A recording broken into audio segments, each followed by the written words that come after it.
Welcome back to Mira's English Hub. ഇന്ന് നമ്മൾ An Apology for Poetry എന്ന വർക്കിന്റെ ഒരു എക്സ്ക്ലൂസീവ് MCQ ഡിസ്കഷൻ വീഡിയോയുമായിട്ടാണ് നിങ്ങളുടെ മുന്നിൽ എത്തിയിട്ടുള്ളത്. ഇനി എന്തുകൊണ്ടാണ് ഈ ഒരു വീഡിയോ എക്സ്ക്ലൂസീവ് ആകുന്നത് എന്ന് നമുക്ക് നോക്കാം. ഈ ഒരു വീഡിയോയിൽ 35 ക്വസ്റ്റ്യൻസ് ആണ് An Apology for Poetry base ചെയ്ത് സെറ്റ് ചെയ്തിട്ടുള്ളത്. വളരെ ഇൻഡെപ്ത് ആയിട്ട് ഈ ഒരു വർക്കിനെ അനലൈസ് ചെയ്തുകൊണ്ട് സെറ്റ് ചെയ്തിട്ടുള്ള ചോദ്യങ്ങളാണ് നിങ്ങളുടെ മുന്നിലോട്ട് വരുന്നത്. അതുപോലെ തന്നെ ഓരോ ചോദ്യങ്ങളെയും ബേസ് ചെയ്ത് എക്സ്ട്രാ പോയിന്റ്സ് കൂടി, അതായത് റാങ്ക് മേക്കിംഗ് പോയിന്റ്സ് കൂടി ഉൾപ്പെടുത്തിക്കൊണ്ടാണ് ഈ ഒരു ക്ലാസ് ഇവിടെ നിങ്ങളുടെ മുന്നിലോട്ട് എത്തുന്നത്. അതുകൊണ്ട് തന്നെ An Apology for Poetry എന്ന വർക്ക് നിങ്ങൾ പഠിച്ചിട്ടുണ്ടെങ്കിൽ നിങ്ങൾക്ക് ഈ ചോദ്യങ്ങൾക്കൊക്കെ ഉത്തരം നൽകാൻ സാധിക്കുന്നുണ്ടോ എന്ന് നോക്കുക. കൂടാതെ എക്സ്ട്രാ പോയിന്റ്സ് കിട്ടുന്നത് നോട്ട്ബുക്കിൽ നോട്ട് ചെയ്തെടുക്കാനും മറക്കാതിരിക്കുക. അപ്പോൾ എല്ലാവരും An Apology for Poetryയുടെ എക്സ്ക്ലൂസീവ് MCQ ഡിസ്കഷന് സെറ്റ് ആണ് എന്ന് വിചാരിക്കുന്നു. കമന്റ് ബോക്സിൽ ഡബിൾ തംസ് അപ്പ് അടിച്ചുകൊണ്ട് നമ്മൾക്ക് എന്തായാലും ഈ ഒരു സെഷനിലോട്ട് കടക്കാം. എല്ലാവരുടെയും ആ ഒരു സ്പിരിറ്റ് ചാറ്റ് ബോക്സിൽ കാണാനുണ്ട്. ഈ ഒരു സ്പിരിറ്റ് തുടക്കം മുതൽ അവസാനം വരെ മെയിൻറ്റെയിൻ ചെയ്യുക. ഇന്നത്തെ ആദ്യത്തെ ചോദ്യം, Who was the Italian master from whom Sir Philip Sidney learned horsemanship? ഈ ഒരു വർക്ക് തുടങ്ങുമ്പോൾ അതിന്റെ ഓപ്പണിംഗ് ലൈൻസ്, ഓപ്പണിംഗ് പാരഗ്രാഫ്, ആ ഓപ്പണിംഗിൽ പറഞ്ഞിട്ടുള്ള കാര്യങ്ങളാണ് ഇതൊക്കെ. അവിടെ ആരായിരുന്നു ആ ഇറ്റാലിയൻ മാസ്റ്റർ എന്നാണ് ചോദ്യം. ഈ ഒരു വർക്കിനെ അടുത്തറിയാവുന്നവർക്ക് മാത്രമാണ് ഈ ഒരു ചോദ്യത്തിന് ഉത്തരം നൽകാൻ സാധിക്കുക. ഇവിടെ ബൊക്കേച്ചിയുടെ പേര് നിങ്ങൾക്ക് കാണാം. Gio Pietro Pugliano, Niccolo Machiavelli, Leonardo da Vinci. ആരാണ് ഇതിൽ Italian master from whom sir Philip Sidney learned horsemanship? ആരാണ്? മറ്റാരുമല്ല. നമ്മളുടെ ഉത്തരം പെട്രോ പ്യൂലിയാനോ ആണ് എന്ന് മനസ്സിലാക്കുക. പ്യൂലിയാനോ, അങ്ങനെയാണ് ഇറ്റാലിയൻ പ്രൊനൗൺസിയേഷൻ ആ ഒരു വേർഡിന്റെ, ആ ഒരു നെയിമിന്റെ വരുന്നത്. ഇവിടെ നമ്മൾക്കറിയാം എഡ്വേർഡ് വാട്ടൺ ആൻഡ് ഫിലിപ്പ് സിഡ്നി അവർ എംപററിന്റെ കോർട്ടിലായിരുന്നു. അവിടെ നിന്നുകൊണ്ടാണ് അവർ പ്യൂലിയാനോനെ കുറിച്ചിട്ട് ഡിസ്കസ് ചെയ്യുന്നത്, അല്ലെ? അപ്പൊ പ്യൂലിയാനോയുടെ ഹോഴ്സ്മാൻഷിപ്പ്, അദ്ദേഹത്തിന്റെ ആ ഒരു ഹോഴ്സ്മാൻഷിപ്പിനെ പ്രൈസ് ചെയ്യുന്ന രീതി, ആ ഒരു എലക്വന്റ് സ്റ്റൈൽ, അതിനെ കുറിച്ചൊക്കെ ഫിലിപ്പ് സിഡ്നി വാചാലനാകുകയാണ്. എന്നിട്ട് ഇതിനെ ഇക്വേറ്റ് ചെയ്യുവാണ്, അല്ലെ? എന്തുമായിട്ടാണ് ഇക്വേറ്റ് ചെയ്യുന്നത്? ഫിലിപ്പ് സിഡ്നിയുടെ ഡിഫൻസ് ഓഫ് പോയിട്രി. ഓക്കെ, അപ്പോൾ എങ്ങനെയാണോ പ്യൂലിയാനോ ഹോഴ്സ്മാൻഷിപ്പിനെ പ്രൈസ് ചെയ്ത് പറഞ്ഞിട്ടുള്ളത്, അതുപോലെയാണ് An Apology for Poetryയിൽ സർ ഫിലിപ്പ് സിഡ്നി പോയിട്രീനെ ഡിഫെൻഡ് ചെയ്ത് സംസാരിക്കാൻ പോകുന്നത് എന്നതിന്റെ ഒരു സൂചനയാണ് ഈ ഒരു ഇൻട്രൊഡക്ഷനിലൂടെ നമുക്ക് മനസ്സിലാക്കാനായിട്ട് പറ്റുന്നത്. ഓക്കെ, അപ്പൊ പെട്രോ പ്യൂലിയാനോനെ ആരും മറക്കാതിരിക്കുക. ദി ഇറ്റാലിയൻ മാസ്റ്റർ, അല്ലെ? ഹോഴ്സ്മാൻഷിപ്പ് പഠിപ്പിക്കുന്ന ഇറ്റാലിയൻ മാസ്റ്റർ ആണ് Pietro Pugliano. Second question, according to Pugliano which group is considered the noblest of mankind? ഈ ഒരു ക്വസ്റ്റ്യൻ പ്യൂലിയാനോയുടെ പേര് കാണുമ്പോൾ തന്നെ നിങ്ങളുടെ മനസ്സിലോട്ട് ഹോഴ്സ്മാൻഷിപ്പ് ആയിരിക്കും വന്നിട്ടുണ്ടാവുക. അപ്പോൾ ഇവിടുത്തെ ചോദ്യം, according to Pugliano which group is considered the noblest of mankind?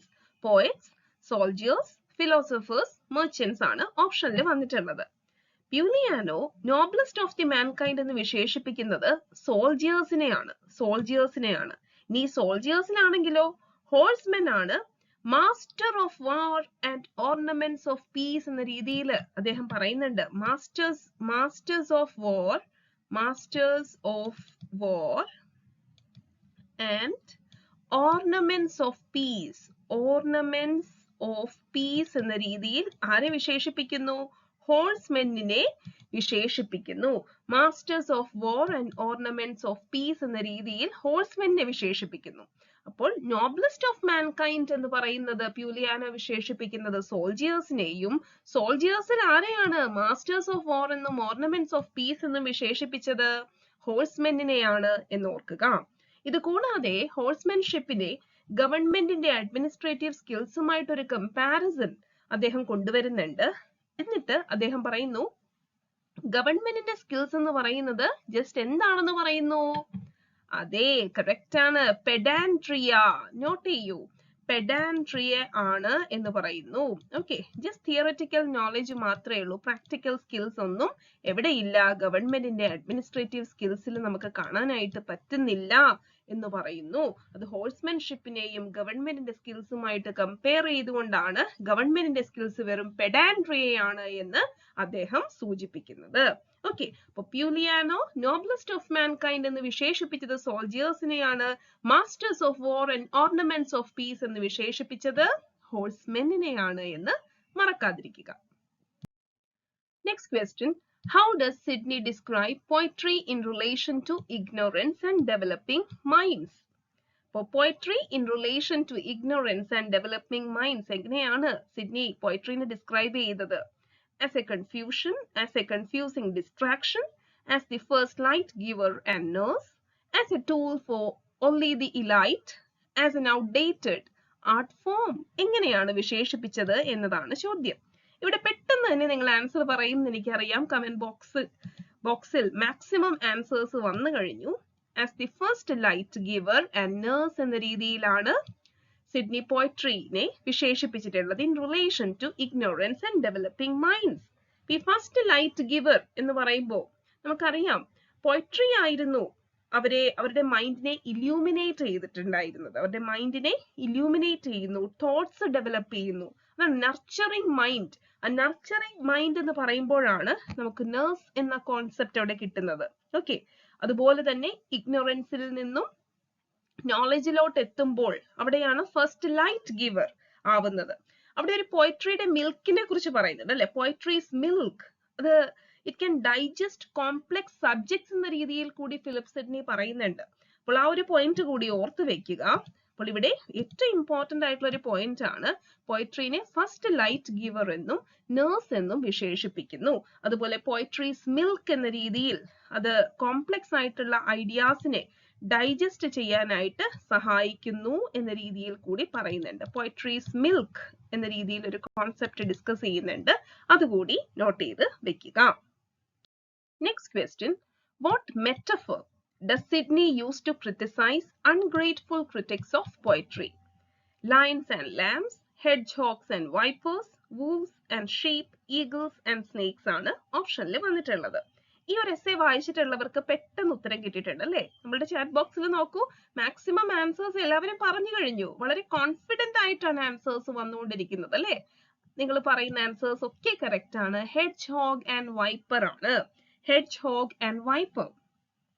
അതായത് നമ്മുടെ ഫിലിപ്പ് സിഡ്നി പറയുന്നുണ്ട് ക്രിറ്റിക്സിനെ അദ്ദേഹം പറയുന്നു ഇൻവേ എഗെയിൻസ്റ്റ് പോയട്രി. പോയട്രിക്കെതിരെ സംസാരിക്കുന്നവര് ക്രിറ്റിക്സ് അവരെന്താണ്, അവർക്ക് നോളജ്, അവർക്ക് ആദ്യം അറിവ് പകർന്നു നൽകിയിട്ടല്ല. നമ്മൾ നേരത്തെ പറഞ്ഞു അല്ലെ, ഫസ്റ്റ് ലൈറ്റ് ഗിവർ, നേഴ്സ് എന്നൊക്കെ പറഞ്ഞു. അവർക്ക് ആദ്യം അറിവ് പകർന്നു നൽകിയത് പോയട്രിയാണ്. പോയട്രിയിലൂടെയാണ് അവർ പോയട്രീസ് മിൽക്ക്, നേരത്തെ നമ്മൾ പറഞ്ഞു, ഏറ്റവും കോംപ്ലക്സ് ആയിട്ടുള്ള ഐഡിയാസിനെ ഒക്കെ അവർക്ക് ഡൈജസ്റ്റ് ചെയ്യാൻ പറ്റിയിട്ടുള്ളത് അല്ലെങ്കിൽ മനസ്സിലാക്കി എടുക്കാൻ പറ്റിയിട്ടുള്ളത് പോയട്രിയിലൂടെയാണ്.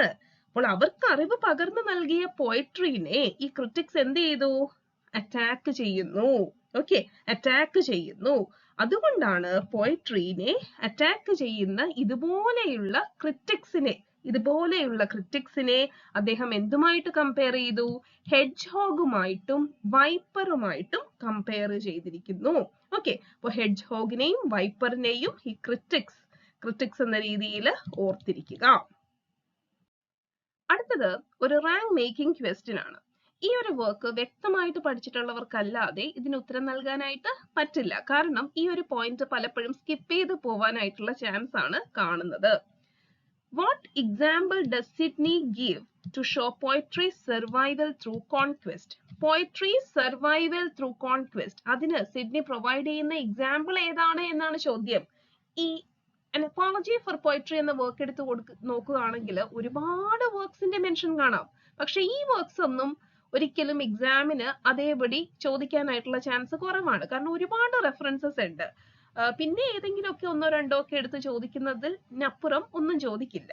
പക്ഷെ ഇത് അതിൽ നിന്നും വ്യത്യസ്തമാണ്. ഇങ്ങനെ ഒരു ചോദ്യം വന്നു കഴിഞ്ഞാൽ അത് റാങ്ക് മേക്കിംഗ് ആണ്. അപ്പോൾ സിഡ്നി പോയട്രിയുടെ സർവൈവൽ ത്രൂ കോൺക്വസ്റ്റ് ഷോ ചെയ്യാനായിട്ട് ഏത് എക്സാമ്പിൾ ആണ് കോട്ട് ചെയ്യുന്നത് എന്നാണ് ചോദ്യം. ഗ്രീക്ക് ട്രാജഡീസ് ഉണ്ട്, വെൽഷ് ബാർഡ്സ് ഉണ്ട്, Roman epics, Turkish story tellers എന്നാണ് ഓപ്ഷനിൽ നിങ്ങൾക്ക് കാണാൻ സാധിക്കുന്നത്. ഇവിടെ ആൻസർ ആയിട്ട് വരുന്നത് നമ്മുടെ സ്റ്റുഡൻസ് പറയുന്നുണ്ട്, ആൻസർ ആയിട്ട് വരുന്നത് വെൽഷ് ബാർഡ്സ് ആണ്. വെൽഷ് ബാർഡ്സ് ആണ് ഇവിടെ ആൻസർ ആയിട്ട് വരുന്നത്. ഇനി എന്തുകൊണ്ട് വെൽഷ് ബാർഡ്സ് എന്ന് കൂടി നമ്മൾ അറിഞ്ഞിരിക്കണം. കാര്യങ്ങൾ മനസ്സിലാക്കി പോയാലാണ് നമ്മൾക്കത് ഓർത്തെടുക്കാനായിട്ട് പറ്റുക. അതായത് ഈ വെൽഷ് പോയട്രി അത് സർവൈവ് ചെയ്യുന്നത് Roman conquest, Saxon conquest, Danes, Norman's ഇവരുടെയൊക്കെ കോൺക്വസ്റ്റ് സർവൈവ് ചെയ്തുകൊണ്ടാണ് വെൽഷ് പോയട്രി ഇന്നും നിലനിൽക്കുന്നത്. ഓക്കെ, അപ്പോൾ ശരിക്കും അവിടെ നമുക്ക് മനസ്സിലാക്കാൻ പറ്റുന്നത് ഈ പോയട്രി എന്ന് പറയുന്നത് ഒരു ഫ്ലീറ്റിംഗ് ആയിട്ടുള്ള ഒരു ആർട്ട് ഫോം അല്ല, പകരം എന്താണ്, അതൊരു കൾച്ചറിന്റെ ഏറ്റവും നിലനിൽക്കുന്ന ഒരു പാർട്ടായിട്ട് തന്നെ ഇവിടെ കാണാനായിട്ട് സാധിക്കുന്നു അല്ലെ. അപ്പൊ വെൽഷ് പോയട്രിയിലൂടെ ആ ഒരു കൾച്ചർ അവിടെ നിലനിൽക്കുന്നു എന്നതാണ്. അപ്പോൾ വെൽഷ് പോയട്രിയുടെ സർവൈവൽ ത്രൂ കോൺക്വസ്റ്റിന്റെ ബെസ്റ്റ് എക്സാമ്പിൾ ആയിട്ട് ഇവിടെ Philip Sidney an apology for പോയട്രിയിൽ കൊടുത്തിരിക്കുന്നു. നെക്സ്റ്റ് ക്വസ്റ്റ്യൻ വളരെ ഇമ്പോർട്ടന്റ് ക്വസ്റ്റ്യൻ ആണ്, എല്ലാവർക്കും ആൻസർ നൽകാൻ പറ്റുന്ന ഒരു ചോദ്യം കൂടിയാണ്. അപ്പോൾ what did the Romans call poets linking them to divine insight. അപ്പൊ നമുക്ക് ഇവിടെ രണ്ട് രീതിയിൽ കാര്യങ്ങൾ മനസ്സിലാക്കി വെക്കണം. ഇവിടെ റോമൻസ് പോയറ്റിനെ വിളിച്ചിരുന്ന ആ ഒരു വേർഡും അതുപോലെ തന്നെ ഗ്രീക്കിന്റെ വേർഡും നമ്മൾക്ക് പഠിക്കാനുണ്ട്.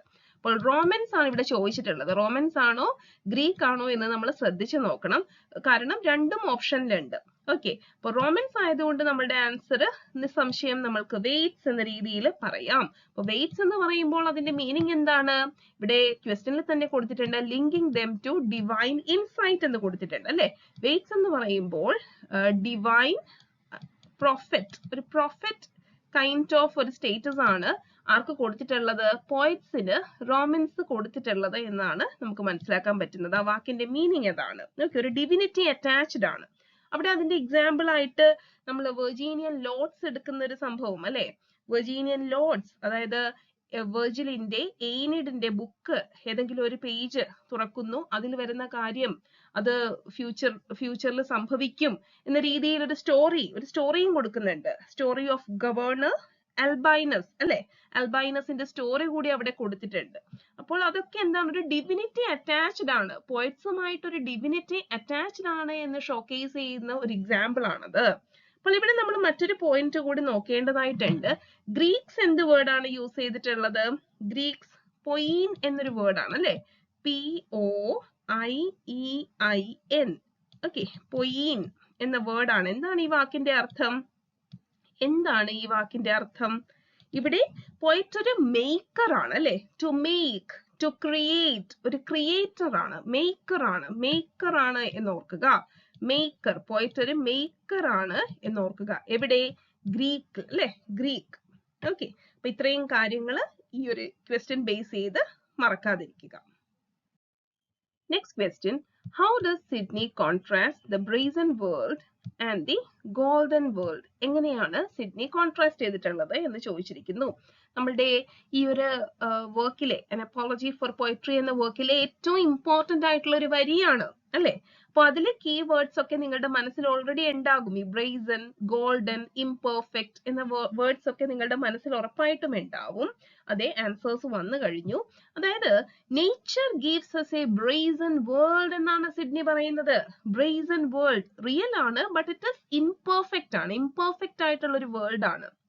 പക്ഷേ പോയറ്റ്സ് എന്താണ് ഓഫർ ചെയ്യുന്നത്, എ ഗോൾഡൻ വേൾഡ് ആണ് അല്ലെ, ഒരു ഗോൾഡൻ വേൾഡ് ആണ്. ദാറ്റ് ഇസ് ഐഡിയലൈസ്ഡ് ആയിട്ടുള്ള വേൾഡ് ആണ്. ഓക്കെ, ഐഡിയലൈസ്ഡ് വേൾഡ് ആണ് ആര് ഓഫർ ചെയ്യുന്നത്, നമ്മൾക്ക് പോയറ്റ്സ് ഓഫർ ചെയ്യുന്നത്. അപ്പൊ ഇവിടെ നമ്മുടെ ഓപ്ഷനിൽ നിന്ന് ആൻസർ നമുക്ക് മനസ്സിലായി. Brazen is natural and imperfect, golden is idealised and beautiful. അപ്പോൾ ഇത് പറയുമ്പോൾ അദ്ദേഹം ഒരു എക്സാമ്പിൾ ആയിട്ട് സെനഫോണിന്റെ സൈറസിനെ, അതായത് സൈറസിന്റെ ഒരു എക്സാമ്പിൾ കൊടുക്കുന്നുണ്ട് അല്ലെ. സൈറസ് എന്ന് പറയുന്ന ഒരു പ്രിൻസ് അല്ലെ, ഒരു പെർഫെക്റ്റ് ആയിട്ടുള്ള ഒരു പ്രിൻസിന്റെ എക്സാമ്പിൾ ആയിട്ടാണ് സൈറസിനെ കൊടുത്തിട്ടുള്ളത്. അപ്പൊ പോയട്രി ഇങ്ങനെ ഒരു എക്സാമ്പിൾ പ്രൊവൈഡ് ചെയ്യുമ്പോൾ, അതായത് ഐഡിയലൈസ്ഡ് ആണ്, ഐഡിയലൈസ്ഡ് ആണ് എന്ന് ഓർക്കുക. അപ്പൊ പോയട്രി ഇങ്ങനെ ഒരു എക്സാമ്പിൾ പ്രൊവൈഡ് ചെയ്യുമ്പോൾ അതൊരു ഇൻസ്പിറേഷൻ ആകുന്നു, അതുപോലെ ആവാൻ നമ്മൾ ശ്രമിക്കുന്നു. ഓക്കെ, സൈറസിനെ പോലെ ഒരു പെർഫെക്റ്റ് ആയിട്ടുള്ള ഒരു വ്യക്തിയായി മാറാനായിട്ട് നമ്മൾ ശ്രമിക്കുന്നു. അപ്പോൾ മിനി സൈറസിനെ പ്രൊവൈഡ് ചെയ്യാനായിട്ട് പോയട്രിക്ക് സാധിക്കും എന്ന രീതിയിലാണ് ഫിലിപ്പ് സിഡ്നി ഈ ഒരു കാര്യം പറഞ്ഞിട്ടുള്ളത്. So brazen is natural and imperfect and golden is idealised and beautiful എന്നാണ് ആൻസർ വരിക. അടുത്ത ചോദ്യം, what is Sydney's theological argument about human nature related to poetry? ഈ ഒരു ക്വസ്റ്റ്യനും ആൻസർ നൽകാൻ സാധിക്കുക വ്യക്തമായിട്ട് ഈ ടെക്സ്റ്റ് വായിച്ചിട്ടുള്ള ഒരു ആൾക്ക് മാത്രമാണ്. പെട്ടെന്ന് ആൻസർ നൽകാനായിട്ട് പറ്റും ഈ ടെക്സ്റ്റ് വായിച്ചിട്ടുള്ളവർക്ക്. അപ്പൊ നിങ്ങൾക്ക് ഇവിടെ കാണാം, നമ്മളുടെ ചാറ്റ് ബോക്സിൽ ആൻസേഴ്സ് ഫാസ്റ്റ് ആയിട്ട് വരുന്നുണ്ട് അല്ലേ? അതെ, humans have an erected wit but an infected will and poetry shows us perfection എന്നാണ് ആൻസർ വരിക. അങ്ങനെയെങ്കിൽ എന്താണ് ഈ ഇറക്റ്റഡ് വിറ്റ് എന്ന് പറയുന്നത്?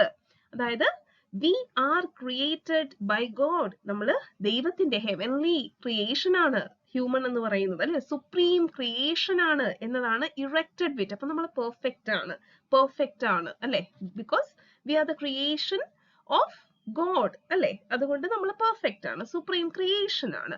ബട്ട് ഒരു ഇൻഫെക്റ്റഡ് വിൽ ഉണ്ട്. എന്താണ് ആ ഇൻഫെക്റ്റഡ് വിൽ എന്ന് പറയുന്നത്? fall of man, നമ്മളുടെ ആദമിന്റെയും ഈവിന്റെയും സ്റ്റോറി, fall of man ആണ് ഇൻഫെക്റ്റഡ് വിൽ. അപ്പോൾ fall of man, അതായത് സുപ്രീം ക്രിയേഷൻ ആയിട്ടുള്ള ആദമിനും ഈവിനും അവർക്ക് തെറ്റുപറ്റി. അങ്ങനെയെങ്കിൽ നമ്മൾക്ക് പെർഫെക്റ്റ് ആവാനായിട്ട് പറ്റുമോ? ആ ഒരു പെർഫെക്ഷൻ പോസിബിൾ ആണോ എന്നൊരു സംശയം എല്ലാവരുടെയും ഇടയിൽ ഉണ്ടാവും. ഓക്കെ, അപ്പൊ സുപ്രീം ക്രിയേഷൻ, ദൈവത്തിന്റെ ആ ഒരു സുപ്രീം ക്രിയേഷനും തെറ്റുപറ്റിയെങ്കിൽ നമ്മൾക്ക് ശരിയാവാനായിട്ട് പറ്റുമോ, കംപ്ലീറ്റ് പെർഫെക്റ്റ് ആവാനായിട്ട് പറ്റുമോ എന്നൊരു സംശയം. ആ സംശയം ബ്രിഡ്ജ് ചെയ്ത് മാറ്റിയെടുക്കുന്നത് പോയട്രി ആണ് എന്നാണ് സിഡ്നി പറയുന്നത്. Okay, so poetry bridges the gap അല്ലെ, ആ ഒരു ഇംപെർഫെക്ഷനിൽ നിന്നും പെർഫെക്ഷനിലോട്ടുള്ള ഒരു ഗ്യാപ്പ്, ഇൻഫെക്റ്റഡ് വില്ല് കൊണ്ട് ഉണ്ടായിട്ടുള്ള ഗ്യാപ്പ് ബ്രിഡ്ജ് ചെയ്യുന്നത് ആരാണ്? പോയട്രി ആണ് എന്ന് സിഡ്നി പറയുന്നു. According to Sydney, poetry is best defined as a historical record of events, an art of imitation or mimesis designed to teach and delight, a philosophical discourse on ethics, a scientific explanation of natural phenomena.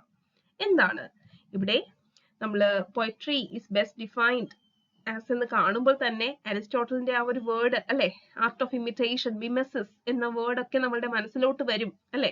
അപ്പോൾ ഇവിടെ Sydney പോയട്രിനെ വിശേഷിപ്പിച്ചത് അങ്ങനെ തന്നെയാണ്, art of imitation എന്ന രീതിയിലാണ്, art of imitation എന്ന രീതിയിലാണ് വിശേഷിപ്പിച്ചത്. മിമെസിസ്, ഇനി എന്താണ് അതിന്റെ ഒരു അൾട്ടിമേറ്റ് ഗോൾ എന്ന് പറയുന്നത്? To teach and delight. To teach and delight ആണ് അവിടെ, അത് ശ്രദ്ധിക്കുക, ടു ടീച്ച് ആൻഡ് ഡിലൈറ്റ് ആണ്. ഇത് കൂടാതെ പോയട്രീനെ അദ്ദേഹം മറ്റൊരു രീതിയിൽ കൂടി വിശേഷിപ്പിച്ചിട്ടുണ്ട്. എന്താണത്? ഒരു പിക്ചറിന്റെ ബേസിൽ സ്പീക്കിംഗ് പിക്ചർ എന്ന് വിശേഷിപ്പിച്ചു അല്ലെ, സ്പീക്കിംഗ് പിക്ചർ എന്ന് വിശേഷിപ്പിച്ചിട്ടുണ്ട്. സ്പീക്കിംഗ് പിക്ചർ, പോയട്രീനെ സ്പീക്കിംഗ് പിക്ചർ എന്ന് വിശേഷിപ്പിച്ചു. അതിന്റെ ഡുവൽ പർപ്പസ് ആണ് നമ്മൾ ഇവിടെ കാണുന്നത്, ടു ടീച്ച് ആൻഡ് ഡിലൈറ്റ് എന്ന് പറയുന്നത് പോയട്രിയുടെ ഡുവൽ പർപ്പസ് ആണ്, to teach and to delight എന്ന് പറയുന്നത്. Sydney categorizes the chief kind of poetry as that which imitates എന്ന രീതിയിൽ പറയുന്നുണ്ട്. ചീഫ് കൈൻഡ് ഓഫ് പോയട്രി ഏതാണ് എന്നാണ് ചോദിച്ചിട്ടുള്ളത്. അപ്പൊ ചീഫ് കൈൻഡ് ഓഫ് പോയട്രി എന്ന് പറയുന്നത് ദൈവത്തിന്റെ അത്ഭുത പ്രവൃത്തികളെ ഇമിറ്റേറ്റ് ചെയ്യുന്ന രീതിയിലാണ് നമ്മുടെ സിഡ്നി പറഞ്ഞിട്ടുള്ളത്. The inconceivable excellencies of God എന്ന രീതിയിലാണ് ആൻസർ വരുന്നത്. ചീഫ് കൈൻഡ് ഓഫ് പോയട്രി ആണ് കേട്ടോ. ചീഫ് കൈൻഡ് ഓഫ് പോയട്രി എന്ന് പറയുന്നത് inconceivable excellencies of God. Okay, അതിന് ഡേവിഡിന്റെ സാംസ് എക്സാമ്പിൾ ആയിട്ട് പറയുന്നുണ്ട്, സോളമന്റെ വർക്ക്സ്, മോസസ്, ഡെബ്ര, അതൊക്കെ പറയുന്നുണ്ട്. എന്നിട്ട് ഈ ഇങ്ങനെയുള്ള വർക്ക്സ് അല്ലെങ്കിൽ ഈ chief kind of works, chief kind of poetry എന്ന് പറയുമ്പോൾ ഇവിടെ ഒരു സേക്രഡ് റിലീജിയസ് പോയട്രി ആണ് നമുക്ക് കാണാൻ സാധിക്കുന്നത് അല്ലെ, സേക്രഡ് പോയട്രി അല്ലെങ്കിൽ religious poetry. Okay, religious poetry ആണ് നമുക്ക് കാണാനായിട്ട് സാധിക്കുന്നത്. അപ്പൊ അതിനെ സ്കോളേഴ്സ് ആയിട്ടുള്ള ട്രെമല്യസും അതുപോലെ ജൂനിയസും വിശേഷിപ്പിച്ചത് പോയറ്റിക്കൽ പാർട്ട് ഓഫ് ദി സ്ക്രിപ്ചർ എന്നാണ്. പോയറ്റിക്കൽ പാർട്ട് ഓഫ് റിലീജിയസ് പോയട്രിനെ വിശേഷിപ്പിച്ചു പോയറ്റിക്കൽ part of scripture, പോയറ്റിക്കൽ part of scripture എന്ന് വിശേഷിപ്പിച്ചു. ഓക്കെ, പോയറ്റിക്കൽ പാർട്ട് ഓഫ് സ്ക്രിപ്ചർ എന്ന് വിശേഷിപ്പിച്ചു. ഇത് കൂടാതെ ഈ സേക്രഡ് പോയട്രി അല്ലെങ്കിൽ ഫോം ഓഫ് പോയട്രി, ഇത് രണ്ട് കാര്യങ്ങൾ നമ്മൾക്ക് പ്രൊവൈഡ് ചെയ്യുന്നുണ്ട്. ഈ റിലീജിയസ് പോയട്രി രണ്ട് കാര്യങ്ങൾ പ്രൊവൈഡ് ചെയ്യുന്നുണ്ട്. അതെന്താണ് എന്ന് എക്സാമിന് ചോദിക്കാം. അതെന്താണ്? രണ്ടും സി വെച്ചാണ് സ്റ്റാർട്ട് ചെയ്യുന്നത്. ഗസ് ചെയ്യാവോ? C, comfort.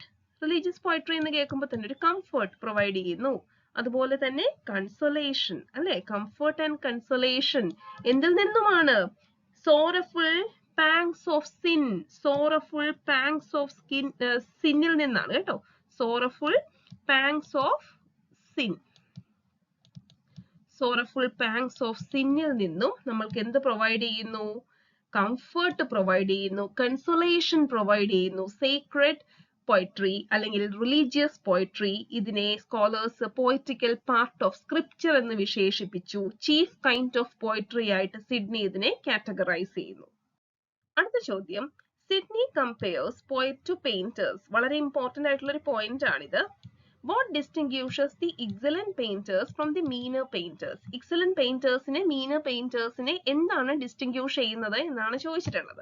അപ്പോൾ excellent painters copy faces exactly, meaner painters invent new അല്ല. Meaner painters use bright colors, excellent painters use dark colors അല്ല. Meaner painters paint landscape, excellent painters paint portraits അല്ല. ഇവിടെ answer ആയിട്ട് വരുന്നത് excellent painters paint outward beauty of virtue using wit. Meaner painters only copy what they see എന്നാണ് കൊടുത്തിട്ടുള്ളത്. അപ്പോൾ നമുക്കറിയാം Sydney പോയറ്റിനെ ആരുമായിട്ട് കമ്പയർ ചെയ്തു? പെയിന്റേഴ്സുമായിട്ട് കമ്പയർ ചെയ്തു. പെയിന്റേഴ്സുമായിട്ട് കമ്പയർ ചെയ്തു. മീനർ പെയിന്റേഴ്സ് ചെയ്യുന്നത് കോപ്പിയാണ്. അവർ കോപ്പി ചെയ്യുവാണ്. മീനർ പെയിന്റേഴ്സ് ആ കോപ്പിക്ക് പകരം അദ്ദേഹം യൂസ് ചെയ്ത വേർഡാണ് കൗണ്ടർ ഫീറ്റ് എന്ന വേർഡാണ് യൂസ് ചെയ്തിട്ടുണ്ടായിരുന്നത്. കൗണ്ടർ ഫീറ്റ് എന്ന വേർഡാണ് യൂസ് ചെയ്തിട്ടുള്ളത്. കൗണ്ടർ ഫീറ്റ് ആണ് ചെയ്യുന്നത്. കോപ്പി ചെയ്യുന്നു, കൗണ്ടർ ഫീറ്റ് ചെയ്യുന്നു. ഹിസ്റ്റോറിയൻസിനെയൊക്കെ പോലെ നേരത്തെ ഉണ്ടായിരുന്ന കാര്യങ്ങൾ അതേപടി കോപ്പി ചെയ്ത് വെക്കുന്നു മീനർ പെയിന്റേഴ്സ്. ഇനി എക്സലന്റ് പെയിന്റേഴ്സ് എന്ന് പറയുമ്പോൾ അവർ ഔട്ട്വേർഡ് ബ്യൂട്ടി ഓഫ് വെർച്യൂ ആണ് അവര് പെയിന്റ് ചെയ്യുന്നത്. അതിന് എക്സാമ്പിൾ ആയിട്ട് ഒരു പെയിന്റിങ്ങിനെ കുറിച്ചുള്ള ഒരു മെൻഷൻ, ആ കഥയൊക്കെ നമ്മൾ ക്ലാസ്സിൽ പറഞ്ഞു അല്ലെ? ആരെ കുറിച്ചാണ്? കമന്റ് ചെയ്യൂ. അതെ, ആൻസർ വന്നു. ലുക്രീഷ്യയുടെ പെയിന്റിങ്ങിനെയാണ്, ലുക്രീഷ്യയുടെ ഔട്ട്വേർഡ് വെർച്യൂ ഷോക്കേസ് ചെയ്യുന്ന രീതിയിലുള്ള ഒരു പെയിന്റിംഗ് ആയിരുന്നു അത്. അവരുടെ വെർച്യൂ നമ്മൾക്ക് ആ പെയിന്റിങ്ങിലൂടെ തന്നെ മനസ്സിലാക്കി എടുക്കാൻ പറ്റും. അപ്പൊ ലുക്രീഷ്യയുടെ പെയിന്റിംഗ് ആണ് അവിടെ എക്സാമ്പിൾ ആയിട്ട് കൊടുത്തിട്ടുള്ളത് എന്ന് കൂടി ഓർക്കുക. അപ്പോൾ ഒരു പെയിന്റിംഗ് അല്ലെങ്കിൽ ഒരു ആർട്ട് ഫോം എന്ന് പറയുമ്പോൾ നമ്മൾ നേരത്തെ കണ്ടു അതിന് ഡുവൽ പർപ്പസ് ആണ്, to teach and to delight. അതുപോലെ തന്നെ നമ്മളെ മൂവ് ചെയ്യാനായിട്ട് കൂടി സാധിക്കണം, നമ്മളെ സ്വാധീനിക്കണം അല്ലെ? നമ്മളെ സ്വാധീനിക്കണം, ഇൻസ്പയർ ചെയ്യണം എന്ന രീതിയിൽ ഒരു കാര്യം കൂടി ഇവിടെ അദ്ദേഹം പറഞ്ഞു ചേർക്കുന്നു. Next question, Sydney argues that the highest end of all earthly learning, എല്ലാ earthly learningന്റെയും highest end എന്ന് പറയുന്നത് എന്താണ്? accumulating knowledge ആണോ? അല്ല. gaining fame and recognition അല്ല. memorizing historical facts അല്ല. പിന്നെന്താണ്? virtuous action ആണ് അല്ലെ? virtuous action ആണ് ഹയസ്റ്റ് എൻഡ് എന്ന് പറയുന്നത്. അതിനെ അദ്ദേഹം വിശേഷിപ്പിക്കുന്നുണ്ട് degenerate the soul out of its clay lodging എന്ന് പറയുന്നു.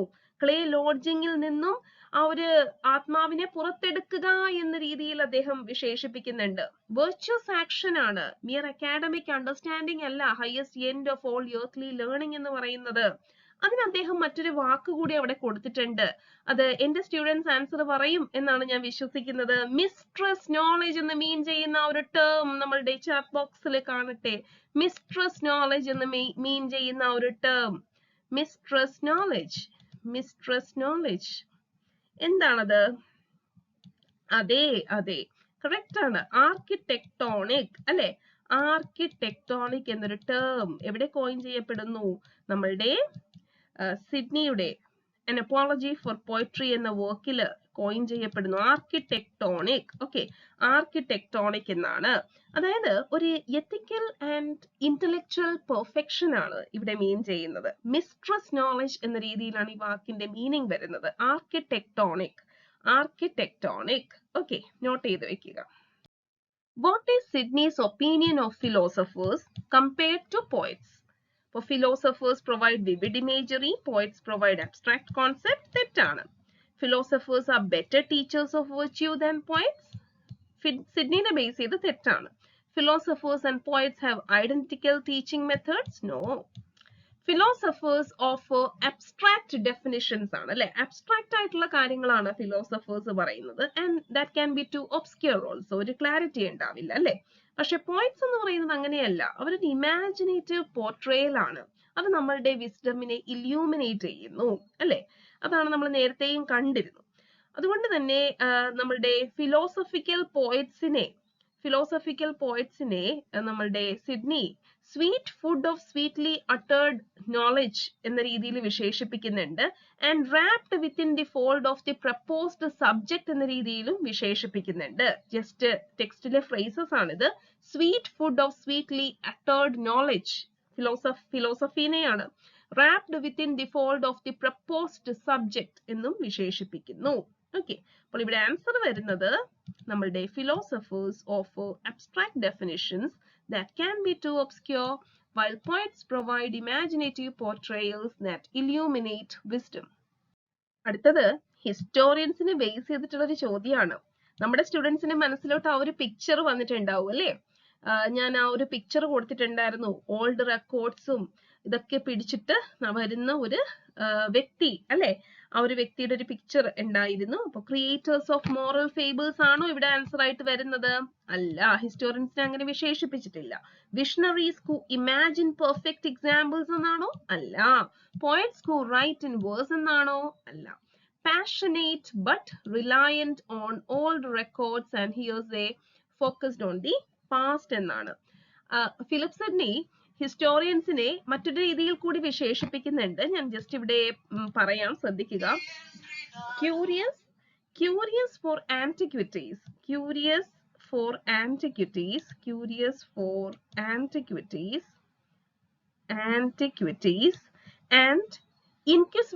and inquisitive of novelties എന്നാണ്.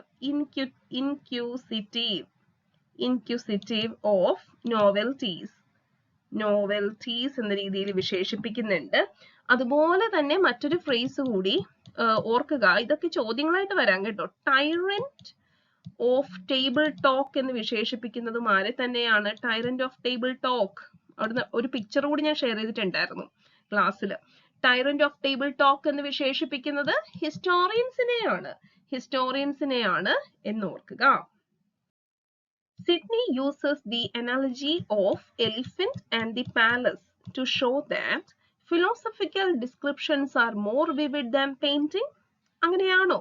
അല്ല, ഒരിക്കലും ഫിലോസഫിക്കൽ ഡിസ്ക്രിപ്ഷൻസ് പെയിന്റിങ്ങിനേക്കാളും മോർ വിവിഡ് ആവില്ല അല്ലെ. Visual poetic understanding is immediate and deep, while verbal philosophical understanding abstract and less direct ആണ്. ഇത് almost correct ആണ്. And elephants are symbols of virtue എന്ന് show ചെയ്യാനല്ല, painters know more than poets എന്നും show ചെയ്യാനല്ല. ഇവിടെ ഈ എലിഫന്റ് ആൻഡ് പാലസിന്റെ ഡിസ്ക്രിപ്ഷൻ എന്ന് പറയുമ്പോൾ എനിക്ക് പെട്ടെന്ന് ഓർമ്മ വന്നത് നമ്മുടെ 3 Idiotsലെ മെഷീന്റെ ആ ഒരു ഡെഫിനിഷൻ കൊടുക്കുന്ന ഒരു പിക്ചറാണ്, ആ ഒരു സീനാണ്. അതായത് വളരെ സിമ്പിൾ ആയിട്ട് ഒരു വിഷ്വൽ പോയറ്റിക് അണ്ടർസ്റ്റാൻഡിങ് പോലെ സിമ്പിൾ ആയിട്ട് ആമിർ ഖാൻ പറയുന്ന ആ ഒരു സീൻ ഉണ്ടല്ലോ. ഒരു സിബ് വരെ ഒരു മെഷീൻ ആണ് എന്ന രീതിയിൽ അദ്ദേഹം ഏറ്റവും സിമ്പിൾ ആയിട്ട് ഒരു മെഷീനിന് ഡെഫിനിഷൻ കൊടുക്കുന്നുണ്ട്. പക്ഷെ അതിനുശേഷം നമ്മൾ കാണുന്നത് ഒരു ഫിലോസഫിക്കൽ കൈൻഡ് ഓഫ് ഡിസ്ക്രിപ്ഷൻ ആണ് അല്ലെ.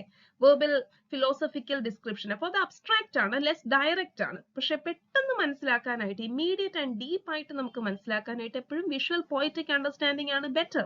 ഓക്കെ, അപ്പൊ എലിഫന്റിനെ കുറിച്ച് ഞാൻ നമ്മളുടെ അതില് ആ ഒരു ഫിലിമില് മെഷീനിന് കൊടുത്തിട്ടുള്ള ഒരു ഡെഫിനിഷൻ അല്ലെങ്കിൽ പാലസിനെ കുറിച്ച് അങ്ങനെ ഒരു ഡെഫിനിഷൻ തരുവാണെങ്കിൽ നിങ്ങൾക്ക് അത് എന്താണെന്ന് പോലും മനസ്സിലാക്കാനായിട്ട് പറ്റില്ല.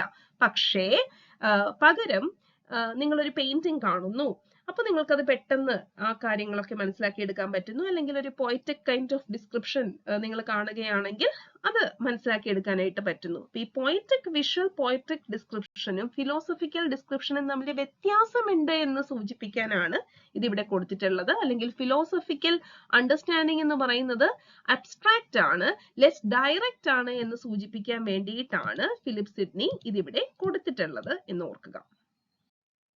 Next question. According to Sidney, what is the ultimate goal of moral doctrine? Moral ഡോക്ടറിന്റെ അൾട്ടിമേറ്റ് ഗോൾ എന്താണ് എന്നാണ് ചോദിച്ചിട്ടുള്ളത്. അപ്പോൾ നമ്മള് മോറൽ ഡോക്ടറിന്റെ അൾട്ടിമേറ്റ് ഗോൾ എന്താണെന്നൊക്കെ ചോദിക്കുമ്പോൾ ഇത് ഏത് ലെസണിൽ നിന്നാണ്, സിഡ്നിനെ കണ്ടപ്പോൾ മനസ്സിലായി അപ്പോളജി ഫോർ പോയിട്രി എന്നാണ് എന്ന രീതിയിലൊക്കെ ചിന്തിക്കാം അല്ലേ. ആൻസേഴ്സ് വന്നു തുടങ്ങി. അപ്പോൾ ഇവിടെ ആൻസർ ആയിട്ട് വരുന്നത് എന്താണ്? പ്രാക്സിസ് ആണ് ഇവിടെ ആൻസർ ആയിട്ട് വരുന്നത്. പ്രാക്സിസ് ആണ് അല്ലെ, പ്രാക്സിസ് ആണ്. ഇത് അരിസ്റ്റോട്ടലിനെ ബേസ് ചെയ്തിട്ടാണ് ഫിലിപ്പ് സിഡ്നി ഈ ഒരു സംഭവം കൊടുത്തിട്ടുള്ളത്. പ്രാക്സിസ് ആണ് ഇവിടെ ആൻസർ. അപ്പോൾ എന്താണ് ഗ്നോസിസ് എന്ന് പറയുന്നത്? ഗ്നോസിസ് എന്ന് പറയുന്നത് നോളജ് നേടുക, അക്കാഡമിക് പെർസ്യൂട്ട് അല്ല നമ്മളുടെ അൾട്ടിമേറ്റ് മോറൽ ഡോക്ടറിന്റെ അൾട്ടിമേറ്റ് ഗോൾ എന്ന് പറയുന്നത്. ആക്ഷൻ ആണ്, പ്രാക്ടീസ് ആണ്. ഓക്കെ, പ്രാക്ടീസ് ആണ്, ആക്ഷൻ ആണ്. അപ്പൊ പോയറ്റിനെ ഈ പ്രാക്ടിക്കലായിട്ട് പല കാര്യങ്ങളും ചെയ്യുന്നത് കൊണ്ട് തന്നെ നമ്മൾ നേരത്തെ കണ്ടു, പെർഫെക്റ്റ് ആയിട്ടുള്ള എക്സാമ്പിൾസ്, ഐഡിയലൈസ്ഡ് ആയിട്ടുള്ള കാര്യങ്ങളാണ് പോയറ്റ് മുന്നോട്ട് വെക്കുന്നത് അല്ലെ. അപ്പോൾ അതുകൊണ്ട് തന്നെ എല്ലാ ഹ്യൂമൻ സയൻസിനെയും വെച്ച് നോക്കുമ്പോൾ അതിന്റെ ഒരു മൊണാർക്കായിട്ട് തന്നെ നമ്മൾക്ക് പോയറ്റിനെ പറയാവുന്നതാണ്. Poet is the monarch of all human sciences. Poet is the monarch of all human sciences. Okay, monarch of all human sciences എന്ന് പറയാനായിട്ട് പറ്റും. അപ്പൊ പ്രാക്സിസ് ആണ് ultimate goal of moral doctrine എന്ന് പറയുന്നത്. പ്രാക്സിസ് ആണ്, പ്രാക്ടീസ് ആണ്, പ്രാക്ടിക്കൽ എബിലിറ്റി ആണ്, ആക്ഷൻ ആണ് എന്ന് ഓർക്കുക. അടുത്ത ചോദ്യം, Sidney compares poetry to which of the following to explain how moral lessons are delivered? എങ്ങനെയാണ് moral lessons ഡെലിവർ ചെയ്യുന്നത്? അപ്പോൾ അവിടെ സിഡ്നി അതിനെ കമ്പയർ ചെയ്യുന്നത് എല്ലാവർക്കും അറിയാം, മോറൽ ലെസൺസ് ആയിട്ട് ഡെലിവർ ചെയ്യാൻ വേണ്ടിയിട്ട് ഒരു മെഡിസിൻ ആയിട്ടാണ് കമ്പയർ ചെയ്തിട്ടുള്ളത് അല്ലെ. ഒരു ചൈൽഡ് ഒരു മെഡിസിൻ കഴിക്കുന്നു. അപ്പോൾ കൈപ്പേറിയ ഒരു മെഡിസിൻ ആണെങ്കിൽ അതിന് ഒരു കോട്ടിംഗ് ഉണ്ടാവും അല്ലെ. ആ ഒരു കോട്ടിങ്ങോട് കൂടിയാണ് നമ്മൾ കഴിക്കുന്നത്. അപ്പൊ നമ്മൾക്ക് ആ കോട്ടിങ്ങോട് കൂടി നമ്മൾ കഴിക്കുമ്പോൾ എന്താണ് ആ മോറൽ ലെസൺ ഈ ടെയിൽസ് ഓഫ് ഹീറോസ് ആണ് നമുക്ക് പ്രൊവൈഡ് ചെയ്തിട്ടുള്ളതെങ്കിൽ അതിൽ ഒരു മോറൽ ലെസൺ ഒളിഞ്ഞിരിപ്പുണ്ടാവും. ഓക്കെ, എങ്ങനെയാണോ ഈ ഷുഗർ കോട്ടഡ് ആയിട്ട് വരുന്ന അല്ലെങ്കിൽ ആ കയ്പ് മാറ്റുന്ന കോട്ടിംഗ് ഉള്ള മെഡിസിൻ ഒരു കുട്ടി കഴിക്കുന്നത് അതുപോലെയാണ് എന്ന് പറയുന്ന ഒരു എക്സാമ്പിൾ കൊടുത്തിട്ടുണ്ട്. ഓക്കെ, അതൊന്ന് നോട്ട് ചെയ്ത് വെക്കുക. അപ്പൊ poetry hides moral lesson within the tales of heroes. Okay, അതാണ് നമ്മൾ ഇവിടെ മനസ്സിലാക്കേണ്ടത്. According to Sidney, why do philosophers con to delight എന്നാണ് ചോദിച്ചിട്ടുള്ളത്.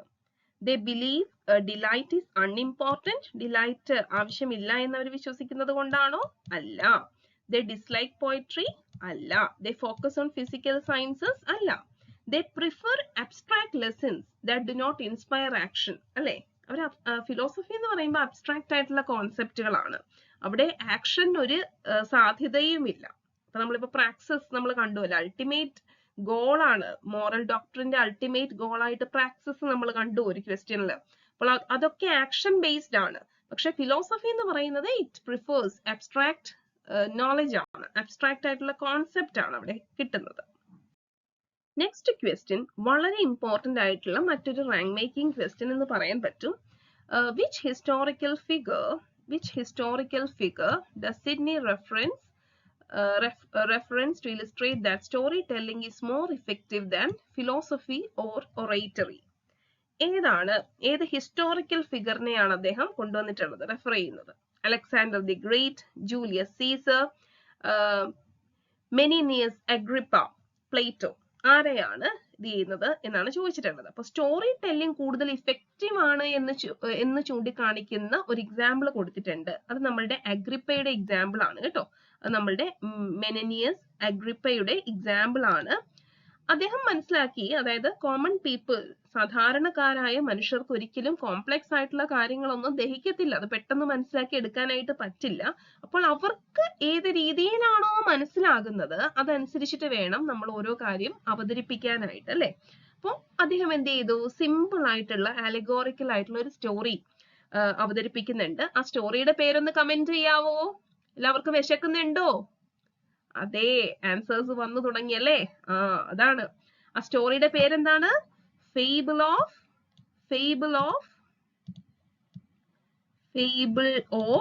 Belly. Okay, fable of belly. Okay, fable of belly ആണ് അഗ്രിപ്പ പറയുന്ന ഒരു സ്റ്റോറി. അതൊക്കെ നമ്മൾ ക്ലാസ്സിൽ കണ്ടതാണ്. അപ്പോൾ ഇതൊന്ന് നോട്ട് ചെയ്ത് വെക്കുക. Next question. According to Sidney, what effect does the old song Percy and Douglas, the Ballad of Chevy Chase, have on him? എന്നാണ് ചോദിച്ചിട്ടുള്ളത്. It bores him due to its simplicity. It moves his heart more than a trumpet. It confuses him because of its blind crowders. It makes him criticize heroic poetry. ഇവിടെ നമ്മുടെ answer ആയിട്ട് വരുന്നത് എന്താണ്? It moves his heart more than A trumpet എന്നാണ് answer ആയിട്ട് വരുന്നത്, അല്ലേ? അപ്പോൾ ഇവിടെ അദ്ദേഹം ലിറിക് പോയട്രീനെ വിശേഷിപ്പിച്ചുകൊണ്ടാണ്, ലിറിക് പോയട്രീനെ കുറിച്ച് പറയുമ്പോഴാണ് ഈ ഷെവി ചേസിനെ കുറിച്ച്, ബാലഡിനെ കുറിച്ച് അദ്ദേഹം പറയുന്നത്. It moves his heart more than A trumpet എന്നാണ് അദ്ദേഹം പറഞ്ഞിട്ടുള്ളത്. Okay, it moves his heart. ഈ ഒരു ബാലഡിന്റെ ഇഫക്റ്റിനെ കുറിച്ചാണ് അദ്ദേഹം സംസാരിക്കുന്നത്. ഓക്കെ, ഇതുപോലെ തന്നെ അദ്ദേഹം sweet violence of art form എന്ന് വിശേഷിപ്പിച്ചത് ഏത് ജോണറിനെയാണ് എന്ന് പറയാവോ? എന്തിനെയാണ് sweet violence of art form എന്ന് വിശേഷിപ്പിച്ചത്? Sweet violence of art form. അതെ, കറക്റ്റ് ആണ്. എന്താണ്? ട്രാജഡി ആണ്, അല്ലെ? ട്രാജഡി ആണ് സ്വീറ്റ് വയലൻസ്. വയലൻസ് എന്ന് കാണുമ്പോൾ തന്നെ നമുക്ക് ആൻസർ കിട്ടി. Imitation of common errors of life എന്ന് വിശേഷിപ്പിച്ചത് എന്തിനെയായിരിക്കും? കോമൺ എറേഴ്സ് എന്ന് പറയുമ്പോൾ തന്നെ നമുക്കറിയാം കോമഡിനെയാണ് വിശേഷിപ്പിച്ചിട്ടുള്ളത്. പുവർ പൈപ്പ് എന്ന് വിശേഷിപ്പിച്ചത് എന്തിനെയാണ്? പുവർ പൈപ്പ് എന്ന് വിശേഷിപ്പിച്ചത് അതെ പാസ്റ്ററൽ പോയട്രീനെയാണ് അങ്ങനെ വിശേഷിപ്പിച്ചത്. അപ്പൊ ഇതുപോലെ ഉള്ള കാര്യങ്ങളൊക്കെ ഒന്ന് നോട്ട് ചെയ്ത് വെക്കുക. ഓൾറെഡി ഈ ബാലഡ് നമ്മൾക്ക് പഠിക്കാനുള്ളത് കൂടിയാണ്, അല്ലേ? നെക്സ്റ്റ് ക്വസ്റ്റ്യനും ഒരു റാങ്ക് മേക്കിംഗ് ക്വസ്റ്റ്യൻ എന്ന് തന്നെ പറയേണ്ടിയിരിക്കുന്നു. What criticism of Pindar does Sidney address എന്നാണ് ചോദിച്ചിട്ടുള്ളത്. That Pindar poetry was too long. Pindar praised trivial athletic wins instead of virtuous acts. That Pindar copied earlier poets. That Pindar's language was too difficult to understand. എന്താണ്? നമ്മള് പിൻഡാറിക് oats ഒക്കെ നമ്മൾ കണ്ടിട്ടുണ്ട്, അല്ലേ? അപ്പൊ പിൻഡാർ എന്താണ് ചെയ്തിട്ടുണ്ടായിരുന്നത്? ട്രിവിയൽ ആയിട്ടുള്ള അത്ലറ്റിക് ഗെയിംസിനെ പ്രൈസ് ചെയ്യുക. ഓക്കെ, പ്രൈസ് ചെയ്തിട്ട് വെർച്വസ് ആക്ട്സ് അല്ല, പകരം അത്ലറ്റിക് വിൻസിനെയാണ് അദ്ദേഹം പ്രൈസ് ചെയ്തിട്ടുണ്ടായിരുന്നത് അദ്ദേഹത്തിന്റെ വർക്ക്സിലൂടെ. അപ്പോൾ ഇവിടെ സിഡ്നി ഈ പിൻഡാറിനെ അത് പറഞ്ഞുകൊണ്ടാണ് എല്ലാവരും ക്രിറ്റിസൈസ് ചെയ്യുന്നത്. ഈ ട്രിവിയൽ അത്ലറ്റിക് വിൻസ് ആണ്, വെർച്വസ് ആക്ട്സിന് പകരം അദ്ദേഹം ഇതാണ് ചെയ്യുന്നത് എന്ന രീതിയിൽ അദ്ദേഹത്തിനെ ക്രിറ്റിസൈസ് ചെയ്യുന്നു. പക്ഷെ സിഡ്നി അദ്ദേഹത്തെ സപ്പോർട്ട് ചെയ്യുന്നു. അത് പോയിട്രിയുടെ ട്രൂ പവറിനെയാണ് ഷോക്കേസ് ചെയ്യുന്നത്. പോയിട്രിയുടെ ട്രൂ പവറിനെയാണ് അത് ഷോക്കേസ് ചെയ്യുന്നത്. എങ്ങനെയാണ് പറയൂ? അതായത് വളരെ ലേസി ആയിട്ടിരിക്കുന്ന ഒരു വ്യക്തി പിൻഡാറിന്റെ ഒരു ഓട് വായിക്കുന്നു, അതോടുകൂടി എന്ത് ചെയ്യുന്നു? ആ ഒരു ഗെയിം അതെങ്കിലും ചെയ്യാം എന്ന രീതിയിൽ ആ ലേസിനെസ് മാറ്റി വെച്ചിട്ട് മുന്നോട്ട് വരുന്നു. ഓക്കെ, അപ്പോൾ നമ്മൾ നേരത്തെ കണ്ടു പോയിട്രിയുടെ purpose to teach, to delight, to move എന്നൊരു സംഭവം കണ്ടിരുന്നു, അല്ലെ? അത് മൂവ് ചെയ്യിപ്പിക്കുന്നുണ്ട്, ജനങ്ങളെ മൂവ് ചെയ്യിപ്പിക്കുന്നുണ്ട് മറ്റൊരു പ്രവൃത്തിയിലോട്ട്, ആക്ഷനിലോട്ട്. ആക്ഷൻ എന്ന് പറയുന്നത് നമ്മൾ മോറൽ ഡോക്ടറിന്റെ അൾട്ടിമേറ്റ് എൻഡ് എന്ന് കണ്ടു, അവിടെ ആക്ഷനിലോട്ട് എത്തുന്നു. ആ രീതിയിൽ സിഡ്നി ഈ ഒരു സംഭവത്തെ, പിൻഡാറിനെ സപ്പോർട്ട് ചെയ്യുന്നു. അടുത്ത ചോദ്യം, how does Sydney describe the critics who hate poetry? രണ്ട് കോൺസെപ്റ്റുകൾ നമുക്ക് ഈ വർക്കിൽ കാണാനായിട്ട് പറ്റും. ഒന്ന് പോയട്രി വിപ്പേഴ്സും ഒന്ന് പോയട്രി ഹേറ്റേഴ്സും. രണ്ടും ഓൾമോസ്റ്റ് സെയിം തന്നെയാണ്, പോയട്രി വിപ്പറും ഹേറ്ററും. ഓക്കെ, ഹേറ്റേഴ്സ് രണ്ട് രീതിയിൽ കാണാനായിട്ട് പറ്റും. അപ്പോ ഇവിടെ പോയട്രി വിപ്പേഴ്സിനെയാണ് ഈ ഒരു ഈ കോണ്ടെക്സ്റ്റിൽ പറഞ്ഞിട്ടുള്ളത്. അപ്പൊ പോയട്രി വിപ്പേഴ്സ് എന്ന് പറയുമ്പോൾ വിത്തൗട്ട് റീസൺ ആൻഡ് ലോജിക് എന്തിനേയും ക്രിറ്റിസൈസ് ചെയ്യാനിരിക്കുന്ന ഒരു കൈൻഡ് ഓഫ് പീപ്പിളിനെയാണ്, ക്രിറ്റിക്സിനെയാണ് അദ്ദേഹം മെൻഷൻ ചെയ്യുന്നത്. As scholars with strong logical arguments അല്ല, ആസ് പോയറ്റ്സ് ദംസെൽഫ് അല്ല, as supporters of heroic poetry അതും അല്ല. അവരെ കമ്പയർ ചെയ്തത് good woman, who often are sick without knowing their illness. അവരുടെ അസുഖം എന്താണ് എന്ന് അറിയാതെ എപ്പോഴും അസുഖമാണ് എന്ന് പറഞ്ഞിരിക്കുന്ന ഒരു കൂട്ടം സ്ത്രീകളോടാണ് അദ്ദേഹം ഈ പോയിറ്റ് വിപ്പേഴ്സിനെ കമ്പയർ ചെയ്തിട്ടുള്ളത്. അതുപോലെ തന്നെ ഞാൻ അപ്പൊ പറഞ്ഞു പോയിറ്റ് ഹേറ്റേഴ്സ് എന്ന് പറഞ്ഞു അല്ലെ. പോയിറ്റ് ഹേറ്റേഴ്സിന്റെ മറ്റൊരു വേർഡ് കൂടിയുണ്ട്. അതെന്തായിരുന്നു? ആരെങ്കിലും ഓർക്കുന്നുണ്ടോ? എം വെച്ച് സ്റ്റാർട്ട് ചെയ്യുന്ന ഒരു വേർഡ്. അതെ, MISO, മിസോമൗസോയി. മിസോമൗസോയി, മിനിസോയി പോലെയല്ല, മിസോമൗസോയി. ഓക്കെ, ആ ഒരു വേർഡ്. അതായത് ഈ പോയിറ്റ് ഹേറ്റേഴ്സ് ആണ്. അവരും എന്താണ് ചെയ്യുന്നത്? അവരെ പുകഴ്ത്താൻ, അവരുടെ സ്റ്റാറ്റസ് എലിവേറ്റ് ചെയ്യാൻ വേണ്ടിയിട്ട് മറ്റുള്ളവരെ താഴ്ത്തി കാണിക്കുന്ന ഒരു കൈൻഡ് ഓഫ് പീപ്പിൾ ആണ് പോയിറ്റ് ഹേറ്റേഴ്സ് എന്ന് പറയുന്നത്. പോയിറ്റ് വിപ്പറും ഹേറ്ററും ഓൾമോസ്റ്റ് സെയിം ആണ്. ചെറിയൊരു ഡിഫറൻസ്, ഒരു മൈന്യൂട്ട് ഡിഫറൻസ് മാത്രമാണ് ഉള്ളത്. Which of the following was not one of the principal arguments made against poets during Sidney's time? Was not എന്നാണ് ചോദിച്ചിട്ടുള്ളത്. അപ്പോൾ നമുക്കറിയാം മദർ ഓഫ് ലൈസ് എന്ന് പറയുന്നത് പ്രിൻസിപ്പൽ ആർഗ്യുമെന്റ് ആണ്. Nurse of abuse principal argument ആണ്. Banished, Plato banished poets principal argument ആണ്. അപ്പോൾ ഇവിടെ ഉത്തരം വരിക എന്താണ്? Poetry is the highest form of knowledge എന്നൊരിക്കലും അവര് ആർഗ്യൂ ചെയ്തിട്ടില്ല അല്ലെ. പകരം അവിടെ എന്താണ് ആൻസർ വരിക? പോയട്രി ഈസ് ലെസ് ഫ്രൂട്ട്ഫുൾ എന്ന രീതിയിലാണ് കമ്പയർഡ് ടു അതർ ബ്രാഞ്ചസ് എന്ന രീതിയിലുള്ള ഒരു ആർഗ്യുമെന്റ് ആയിരുന്നു നാലാമത്തെ ആർഗ്യുമെന്റ് എന്ന് പറയുന്നത്. According to Sidney, why does a poet never lie? Poets ഒരിക്കലും നുണ പറയുന്നില്ല. എന്തുകൊണ്ട്? Poets only write historical facts? അല്ല. Poets have a divine right? No. Poets always write autobiographies? അല്ല. Poets never affirm their inventions as literal truth. അല്ലെ, ഒന്നും സ്ഥാപിക്കുന്നില്ല. പോയിറ്റ് ഒന്നും സ്ഥാപിക്കുന്നില്ല. Nothing affirms, so never lieth എന്ന രീതിയിലാണ് ആ സെന്റൻസ് പോകുന്നത് അല്ലെ. ഓക്കെ, അങ്ങനെയാണ് പറഞ്ഞു പോകുന്നത്. അതുകൊണ്ടാണ് പോയിറ്റ് നുണ പറയുന്നില്ല എന്ന് സിഡ്നി സൂചിപ്പിക്കുന്നത്. What analogy does Sidney use to explain the use of fictional names in poetry? Fictional names in poetry.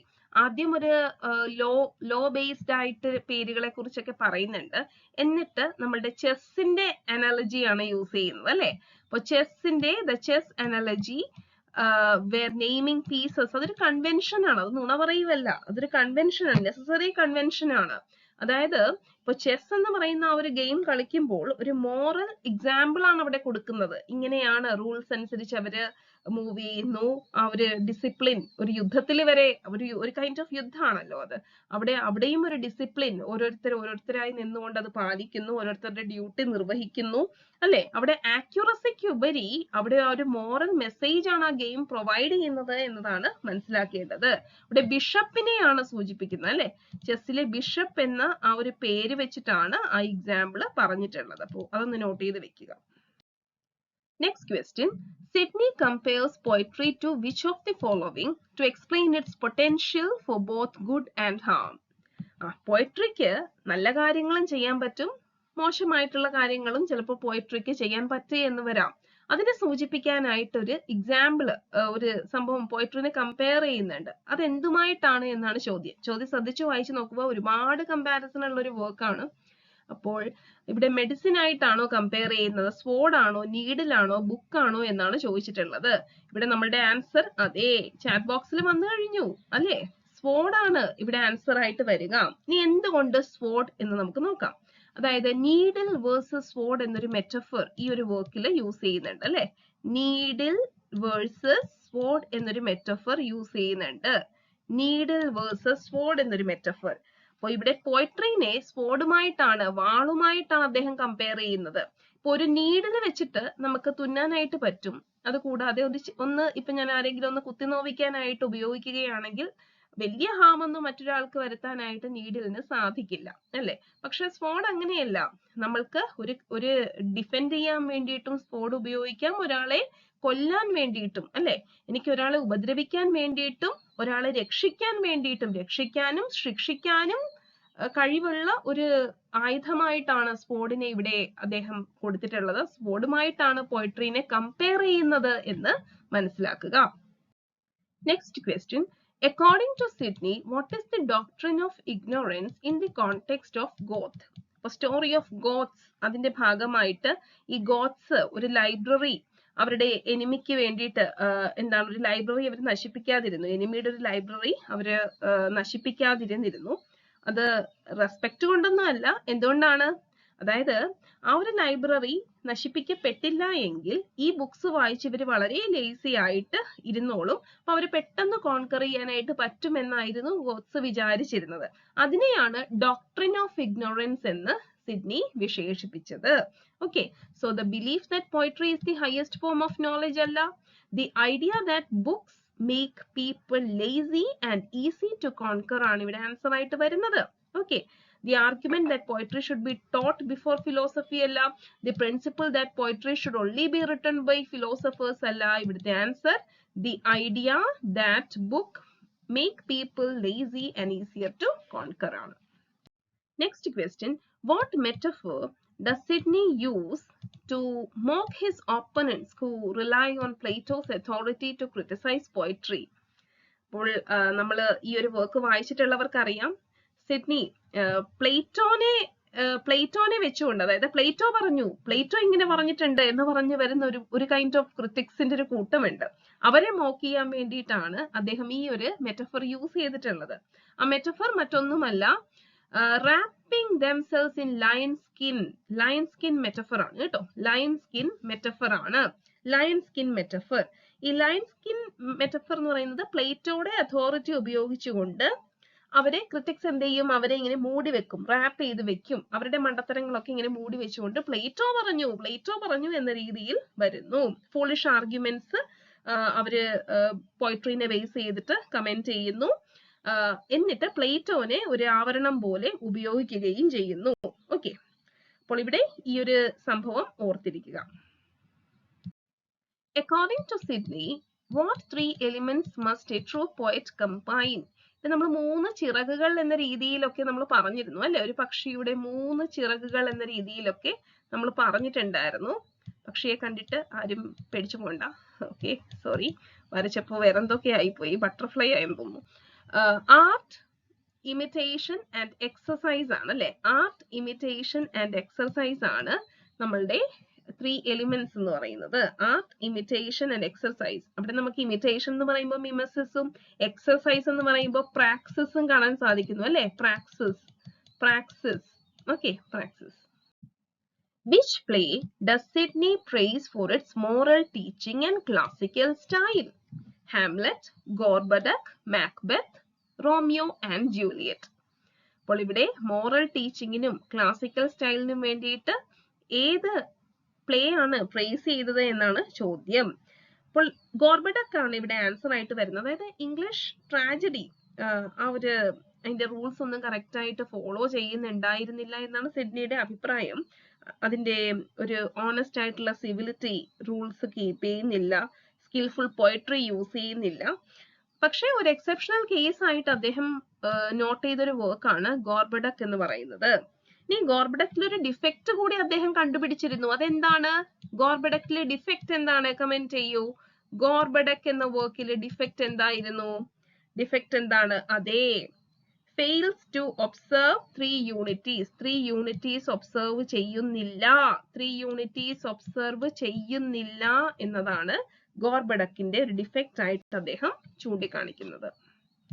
അടുത്തത് ഈ ഒരു വർക്കിലെ ഏറ്റവും ഇമ്പോർട്ടന്റ് ആയിട്ടുള്ള ഒരു പോയിന്റ് ആണ്. അതായത് how does Sidney define the difference between delight and laughter in comedy? എന്താണ് delight, എന്താണ് ലാഫ്റ്റർ, എന്താണ് ഡിഫറൻസ് എന്നാണ് ചോദിച്ചിട്ടുള്ളത്. അപ്പോൾ ഡിലൈറ്റ് എന്ന് പറയുന്നത് crude and laughter is refined ആണോ? അല്ല. Delight is loud, laughter is quiet. Delight is only for tragedies, laughter is only for comedies. അങ്ങനെയൊന്നുമല്ല. ഡിലൈറ്റ് എന്ന് പറയുന്നത് ഒരു പെർമനന്റ് ജോയ് ആണ് നമുക്ക് സമ്മാനിക്കുന്നത് അല്ലെ. പക്ഷെ ലാഫ്റ്റർ എന്ന് പറയുമ്പോൾ അതൊരു സ്കോൺഫുൾ ടിക്കിളിംഗ് ആയിട്ട് മാറുന്നു അല്ലെ. ഒരു സ്കോൺഫുൾ ടിക്കിളിംഗ് ആയിട്ട് മാറുന്നു എന്ന് പറഞ്ഞിരിക്കുന്നു ആര്? സിഡ്നി. ഇനി അദ്ദേഹം പറയുന്നുണ്ട് ഒരു ഗ്രേറ്റ് ആർട്ടില് ഇത് രണ്ടും കോ എക്സിസ്റ്റ് ചെയ്യുമെന്ന്. രണ്ടും കോ എക്സിസ്റ്റ് ചെയ്യും. ചിലപ്പോൾ ഒരു സ്റ്റേറ്റ്മെന്റ് ആയിട്ട് വരാം, ഗ്രേറ്റ് ആർട്ടിൽ ഇത് രണ്ടും കോ എക്സിസ്റ്റ് ചെയ്യും എന്ന് സിഡ്നി പറഞ്ഞിട്ടുണ്ടെന്ന് പറയുവാണെങ്കിൽ നമ്മൾ ഒരു പക്ഷേ സംശയിച്ച് നിൽക്കും അല്ലെ. ഗ്രേറ്റ് ആർട്ടില് ഇത് രണ്ടും കോ എക്സിസ്റ്റ് ചെയ്യും. ദേ ക്യാൻ കോ എക്സിസ്റ്റ് എന്ന് ഓർക്കുക. അതിന് എക്സാമ്പിൾ ആയിട്ടാണ് ഒരു ഇമേജിനെ കുറിച്ച് പറയുന്നുണ്ടല്ലോ. ഹെർക്കുലസ് വീല് സ്പിൻ ചെയ്തുകൊണ്ടിരിക്കുന്ന ഒരു എക്സാമ്പിൾ കൂടി പറയുന്നുണ്ട് അല്ലെ. Which poet does Sydney praise for clarity despite writing in the misty time? ഈ ക്വസ്റ്റ്യൻ ഒരു റാങ്ക് മേക്കിംഗ്, പക്ക റാങ്ക് മേക്കിംഗ് ആയിട്ടുള്ള ഒരു ക്വസ്റ്റ്യൻ ആണ്. കാരണം ജെഫ്രി ചോസറിനെ മെൻഷൻ ചെയ്യുന്നുണ്ട്, ട്രോയിലസ് ക്രെസിഡ എന്ന് പറയുന്ന വർക്ക് മെൻഷൻ ചെയ്യുന്നുണ്ട് എന്നൊക്കെ നമുക്കറിയാം. പക്ഷെ ഇങ്ങനെ ഒരു ചോദ്യം വരുമ്പോ നിങ്ങൾ ഒന്ന് പതറിപ്പോവില്ലേ? Which poet does Sidney praise for clarity despite writing in the misty time? ആരാണ് മിസ്റ്റി ടൈം? Misty time. അപ്പോൾ ആ മിസ്റ്റി ടൈം എന്താണെന്ന് നമ്മൾ അറിഞ്ഞിരിക്കണം അല്ലെ. മിസ്റ്റി ടൈം എന്ന് പറയുന്നത് മിഡിൽ ഏജസ് ആണ്. മിസ്റ്റി ടൈം എന്ന് പറയുന്നത് മിഡിൽ ഏജസ് ആണ്. ആ മിഡിൽ ഏജസിൽ ജെഫ്രി ചോസറിനെയാണ് ഇവിടെ മെൻഷൻ ചെയ്തിട്ടുള്ളത്. അദ്ദേഹത്തിന്റെ ട്രോയിലസ് ആൻഡ് ക്രെസീദ എന്ന് പറയുന്ന വർക്കും ഒക്കെയാണ് ഇവിടെ മെൻഷൻ ചെയ്തിട്ടുള്ളത്. എന്നാലും ആ മിസ്റ്റി ടൈം എന്താണെന്ന് അറിഞ്ഞാൽ നമ്മൾക്ക് റൈറ്ററിലോട്ട് ധൈര്യപൂർവ്വം എത്താൻ പറ്റത്തുള്ളൂ. How does Sidney personify England in relation to poets? അപ്പോൾ ഇംഗ്ലണ്ട് പോയറ്റ്സിന് കൊടുക്കേണ്ട രീതിയിലുള്ള ആ ഒരു ആദരവൊന്നും കൊടുത്തിട്ടില്ല എന്നൊക്കെ നമ്മൾ ഓൾറെഡി പഠിച്ചു കഴിഞ്ഞു അല്ലേ. അതുകൊണ്ട് തന്നെ ഇംഗ്ലണ്ടിനെ നമ്മളുടെ പോയട്രിയുടെ സ്റ്റെപ്പ് മദർ എന്നാണ് ആര് വിശേഷിപ്പിച്ചത്? നമ്മളുടെ സിഡ്നി വിശേഷിപ്പിച്ചത്. സ്റ്റെപ്പ് മദർ മറക്കാതിരിക്കുക, ഇതൊക്കെ ചോദ്യങ്ങളായിട്ട് വരാം.